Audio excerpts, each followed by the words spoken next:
Can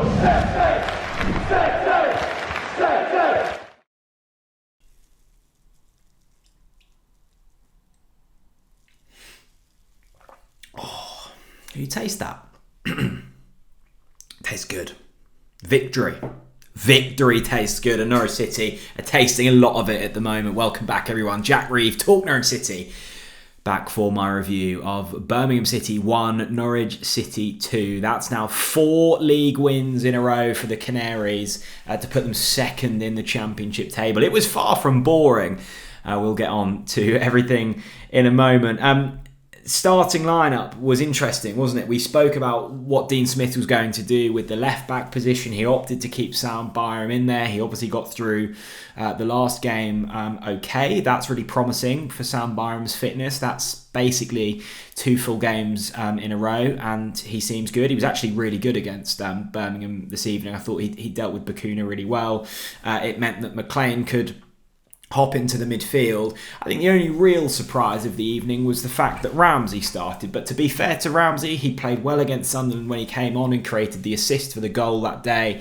Probably warranted a starting position. And we'll speak about Onel Hernandez later, but we have said, haven't we, all along that Onel Hernandez is seemingly better off the bench. And I think that theory has once again been proven correct. I think Todd Cantwell could feel slightly hard done by that he didn't get the start tonight. I suspect there may be changes for Saturday's game against Coventry. The only real thing I care about at the moment is that Norwich City have won this game, and that's now 4 wins in a row. And I must say, I'm really starting to find some positivity now. Not because Norwich particularly played well this evening. Let's have a quick look at the stats. Norwich had a few more shots, 14-9, won the expected goals count and boss possession. We do that pretty much every game. I think we've done that every game barring the Sunderland game at the moment. The thing that really pleases me at the moment is the fact that Dean Smith is really changing games in game. His substitutions and his tactical awareness seems to outweigh that of our opponents, and it feels like the strength we have off the bench is really starting to show now. I think, look, we haven't got the strongest team on paper in this division in terms of our starting 11. Certainly not at the moment. We're probably a midfielder light, and we're certainly a left back light. But in terms of off the bench, I think we're better than 90% of this division. The fact that you can bring on Hernandez, Cantwell and Pukki in the Championship off the bench is a joke. And we once again exploited that this evening. First half was really scrappy. I think either team could have gone into that leading. I think 0-0 was a fair result. Second half, you come out and think, right, let's try and build something. And to concede the goal we did to Scott Hogan was really disappointing. I think because we were pressing our fullback so high up the pitch, often Byram or Aarons, and more often Aarons, was caught out of position on this time. I think it was Bakuna that whipped the ball in. It's a really fortunate deflection. I think it comes off Big Andy and falls directly to Scott Hogan in the middle of the penalty area. Slots past Krul. Not much we can do about it. I think the only criticism is the fact that Max Aarons is so high up the pitch. But at that moment in time, we're attacking. We're trying to find a goal. I'm struggling to find too much to criticise there. I think the midfield looks light without Liam Gibbs. I think we know that. I think we need to get either Isaac Hayden or Liam Gibbs back in there as soon as possible. If not, we need to find a way to get Gabriel Sara in a more defensive position. We just need someone slightly deeper in midfield. I think that's probably a concern for Dean Smith going forwards. And then we find our own. We make substitutions. I didn't think Aaron Ramsey had his finest game tonight. I don't think Daniel Sinani was particularly positive. Hasn't been great in any of the away games, to be honest, Daniel Sinani, but has looked really bright from home. And we make changes. Pukki, Hernandez come on as a double substitution. We then make a triple substitution in Adamida, Cantwell and Sara.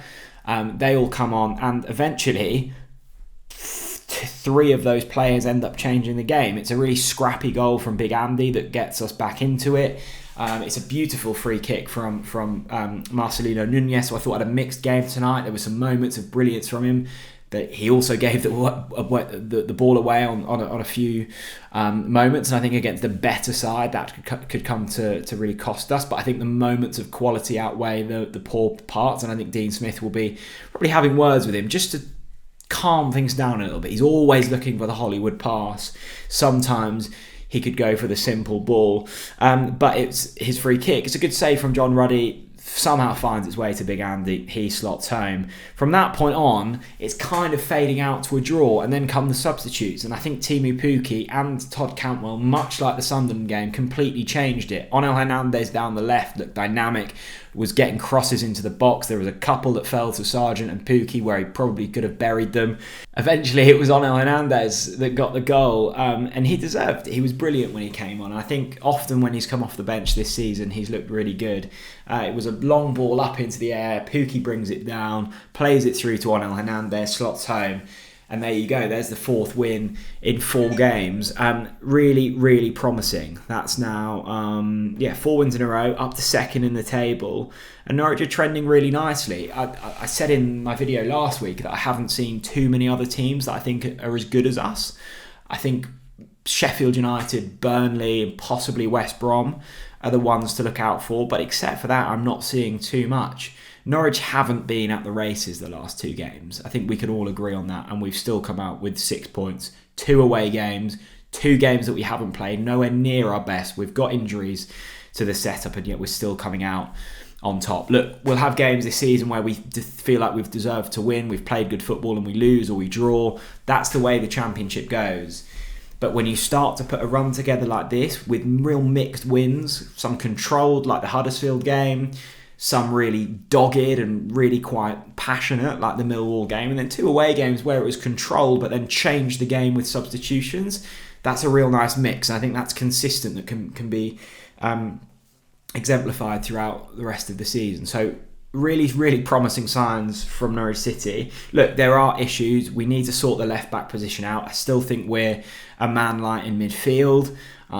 We desperately need either Liam Gibbs or Isaac Hayden to get into the mix sooner rather than later. Hopefully, neither of those are too far away. In terms of attackers, though, I feel like we've got something good going on. I think Sargent and Pukki are both excellent options at this level. You've got Todd Cantwell and Onel Hernandez. Daniel Sanani, who's been promising in a lot of games. Who knows what Milo Rashica's up to? I can't see too much of a future there. But Norwich have options, both defensively and going forwards, and that's hugely promising. Let me know your thoughts down in the comments section below, and onwards to Saturday. It's Coventry up next. Thanks very much for watching. Enjoy being 2nd in the Championship, everyone. See you very soon. Bye bye.